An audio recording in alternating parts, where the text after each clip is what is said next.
Alright guys, this is going to be a quick short video, and by the title you pretty much know what it is, but went through some stuff, checking for some leaks and some seeps and some stuff. I need to reseal the oil pan, but I'll do that at another point.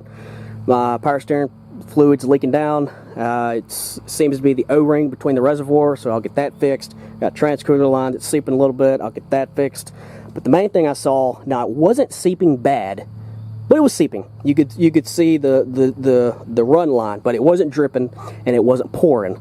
I've just had a very slow leak, and I keep on having to refill the reservoir. What I found that was leaking was this drain plug, this drain Petcock. Now, this is a all-metal CSF 3-core radiator. They make a 2-core and a 3-core all-metal, and then they make an aluminum. The all-metal, it has brass side tanks with a aluminum core. Now, if you go and try to find what that drain Petcock size is, you won't find it anywhere. CSF doesn't have it in any of their little diagrams, their little data sheets. Forums don't have it. There's a couple posts in a couple Cherokee forums, but they don't show any sizes. They just say go down to the radiator shop.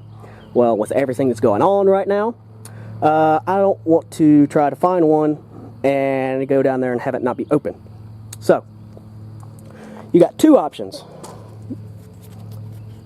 Replace this rubber O-ring, which is the reason mine is leaking, because it is cracked, it's hard, it's brittle.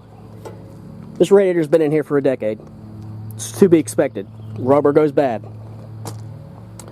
So, what you can do, go down to your local hardware store, pick up one of these, which is a rubber washer. It's got a 1/2-inch hole in the center of it, and it's 1/8 inches thick.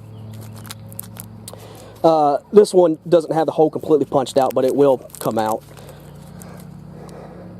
Put it on the O-ring, trace where you need to cut it, take this one off, put the new one on, thread it in there, you're done.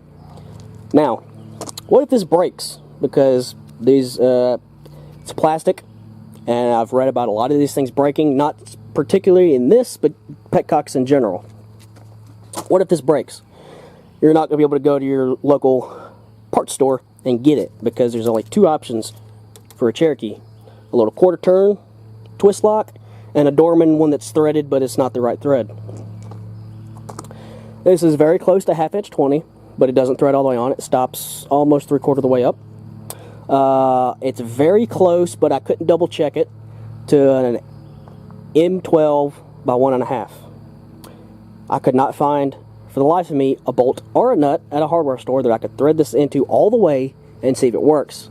All I had was those little thread chaser things, and one of them was too short because it's got that lip on the end of it, and the other one was boogered up, wouldn't go all the way through.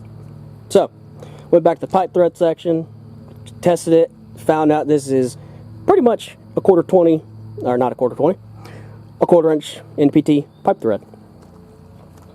So, tested it in a lot of little, adapters, made sure it threaded all the way in. 90% of them it threaded in. The ones that it didn't thread in, you looked inside and there was something blocking it.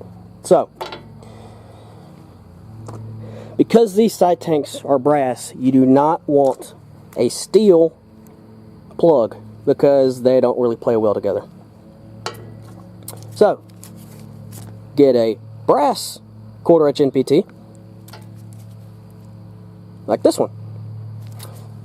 Tanks are brass, this is brass, so shouldn't have any problems.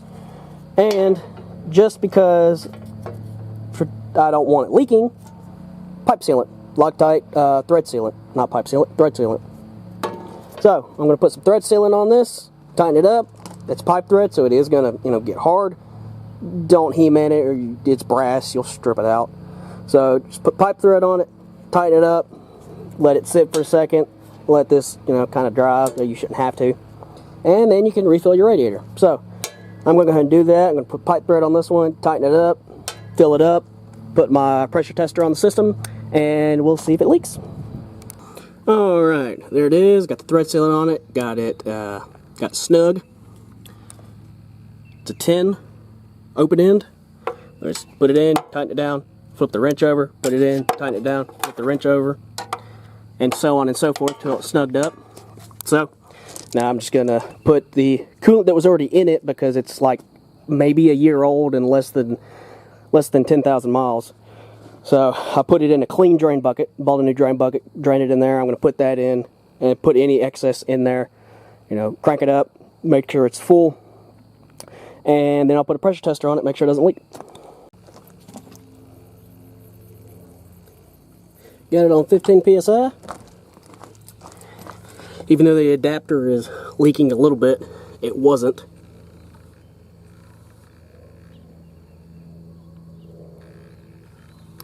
And it's not leaking. So it's holding 15 psi. The system goes to 16 psi. But yeah, a little bit of mishap with my pressure kit. It didn't want to seal with the one that I usually use. I guess because it was wet. I don't know. Anyway, so I used the next smaller one down that usually doesn't seal, but it does seal right now so much. But yeah,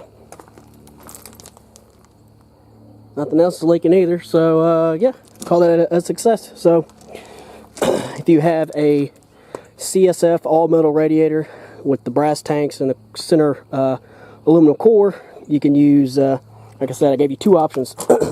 A brass 1/4-20 pipe plug with some thread sealant, or one of these washers, 1/8 inch washers, and you can use your standard plug.